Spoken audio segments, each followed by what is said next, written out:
il y a tout dans Tel Aviv, qui est une ville assez progressiste, il y a tous les samedis soirs, depuis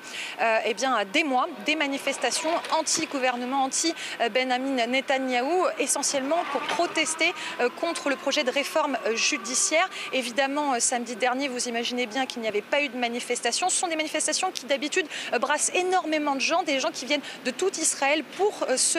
positionner dans cette rue Kaplan et montrer leur mécontentement à l'égard de leur gouvernement. Alors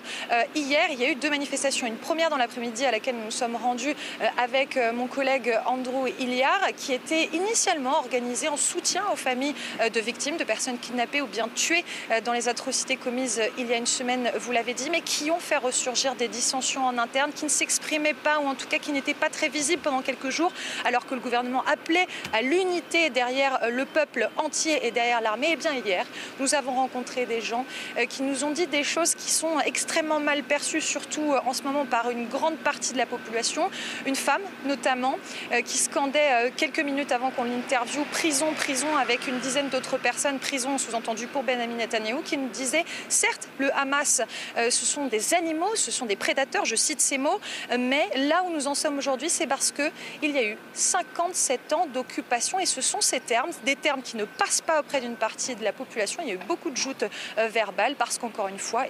le gouvernement appelle à l'unité derrière son pays, derrière son armée.